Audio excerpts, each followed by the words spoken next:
Welcome. In front of me is a REALME 13 Pro Plus, and today I will show you a couple tweaks and tricks you can do on this device. So to get started, we're going to open up our settings. There we go. And from here, let me just back out to the main settings page. There we go. We're going to just start off by going into the wallpaper and style, which is a general section where you can customize the look and feel of your device. Now, this doesn't only limit you to like wallpapers, which could be also considered style, but also themes, fonts, icons, colors, animations, and so on. So one of the more interesting things that you can do from here is, for instance, change the icon packs itself. If you download more, they will show up right here. You can choose them, as well as having some additional options for the icon packs. So you can remove names, make them bigger, or just change the shape of them, whatever you want. And under colors, you can also change the accent colors that are all throughout the system, like for instance the blue colors right here, or most of the list of, let me just back out, so I'm going to show you. Or for instance, the list of settings right here as an icons, you can change those too. Though I want to point out, right now they are kind of all colorful and primarily in different colors. If you change it to one of those, if I remember correctly, this will set it to be all the same color, right?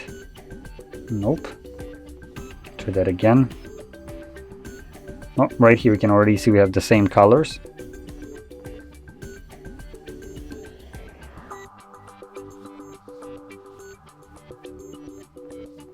So it looks like it actually retains the different color appearance right here. But outside of that, in here you also have the option to set your color theme based on the wallpaper that you have set already. And this will be constantly changed depending on what wallpaper you have. You can go in here and switch out. And as you can see right now, we have something brownish, bluish, kind of gray colors.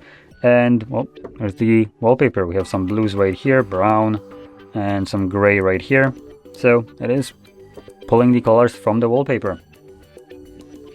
And last thing, or two last things, will be the animations and edge lighting. Now under animations, you can change the fingerprint animation when you're unlocking the device, and you can see we have a couple options right here. I do want to also point out, you can kind of see this flash in here. You have the option to turn it off, but this will never remove the flash, as this is how the sensor sees your finger. It blasts light onto it and then just kind of scans it. So this option, no matter what you choose right here, will always have this kind of flash to it. And under edge lighting is just lighting on the sides of the screen, like so. Now moving on, we have all brown now, so that's kind of what I was pointing out to. I'm gonna change this as I don't like this kind of look, oops, of every color being the same, so I'm just gonna set it to default. There we go. So moving on to the next thing, we're gonna go into home screen and lock screen, and in here we can start off with the home screen mode basically, which is set to drawer right now, but you can also change it to have all your applications smack in the middle of your home screen, which would be considered standard. For some reason, iOS copy kind of icons on your home screen everywhere is a standard mode for Android. Not sure how that works, but oh well. Anyway, I do like the drawer mode myself, so that's what I'm gonna stick with. And you can also pack more icons in your drawer by just having them have 5 columns instead of 4. Personally, I find it to be too cluttersome, so it's up to you. Now moving back in here to the home screen and lock screen, another good option in here is the swipe down on home screen. By default, it is global search. Don't really care for that. What I care for is the other option, the notification and quick settings. That means that whenever you swipe down on your home screen, no matter from which point, it will always bring down your notification and control center, which is, in my opinion, much more useful, as it gives you access to your notifications and also a bunch of toggles whenever you need them, without the need to reposition your hand to swipe down from the top like you would need to do normally. Now going back to the main settings page, we can now move over to the display and brightness, and here starting off with the light and the dark mode, so you can choose permanently which mode you want, either light or dark. And you also have the schedule mode, so again, that's another thing that you can choose. This will mean that you would have your device swap from light to dark mode automatically, either based on sunset to sunrise or on a custom timer. Now moving further down, we have screen refresh rate right here, and we have 3 options. So we have the auto select, standard, and high. Now, for majority of the people, I will tell you to stick with the auto select, as this gives you best of both worlds: high refresh rate when you can utilize it like scrolling up and down, and lowers it down below, I think up to like or as little as 1 frame per second to preserve battery life when there's nothing happening on the screen. So obviously the lower the frame rate, the better battery life will be, as your processor doesn't need to work as hard to generate these frames. But still, when you're scrolling, it cranks up to that 120 to have that nice smooth motion. Now there's also a standard and high option. Standard, the only reason why I would recommend selecting this one is if you don't see a difference between the auto select and the standard, and you'd need to actually go through both of those to see this. But under no circumstance would I recommend checking the high. This would permanently run your device at 120, so you lose that ability to preserve the battery when there's nothing happening on the screen, like for instance right here.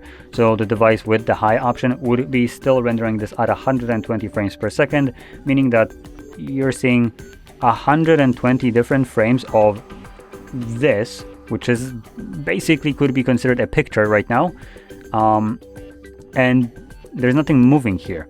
It could be 1 frame per minute, and as long as you don't move it, you can't really tell how slow it is running. So you don't get that benefit of preserving battery life while running pointlessly 120 frames per second with no benefit to it. Now, continuing on, let's see. We have also, if I can find it, quick notification and quick settings. This is another nice thing that a couple of basically the parent company does for most of their devices, which would be the REALME, OnePlus, and the other brand that they have. And that is the status bar option. In here, you can choose what kind of icons will be visible in your status bar. So most of the phones do have all of these enabled, and obviously, or all of them enabled, and you have no way of toggling them off. Even though, for instance, something like Bluetooth might not really interest you to be visible in your notifications if you have it turned on 24/7, or maybe NFC. You don't care to see that. Though interesting enough, this device doesn't seem to have NFC at all, so that's not really a problem here. But you can obviously go to other options and hide them from your status bar. Now this only hides it from here in the visibility, but when you pull down your notifications, you will still be able to see them right here, and they will still be on. So it just removes the actual icon from being visible right here. So this is primarily visual kind of change. Now above that we have the battery style, and we have a couple options. So we have the horizontal, vertical, loop, and don't show. And by default, the horizontal is set by default with the percentage inside of the battery. And I'm pointing that out because if you select any other option from here, only the horizontal option has the battery percentage inside of it, which you can see right here. If I were to change it to horizontal, you can see now it's just show or not show the percentage. Same thing goes for the loop, show or not show. And only with this option, you have the option to change it to be inside of the battery, outside, or just not show it at all. And last thing that I wanted to show, if I can actually find it, will be the system navigation under system and update. And you can see it right here. So we have button navigation and gesture navigation. And cool thing in here is we have a little bit more control over this. So we have things like hide gesture guide bar, which is this thing at the bottom. It just gets rid of it to give you a nice cleaner look. And do we also have, there we go, we have a little bit lower the side. So when I swipe, you can see this kind of arrow showing up. So we can change the sensitivity of this kind of gesture from either side. So you have left and the right side, and you can change it to be lower or higher if you want. And we have additional things like circle to search or digital assistant for Google, and this is swipe from the lower. So it's this one. So if you sometimes activate this and you don't use assistant at all, you can toggle that off, so now it wouldn't activate your Google anymore by swiping from like this side. But anyway, With that being said, hope you found this video helpful, and if you did, don't forget to hit like, subscribe, and thanks for watching.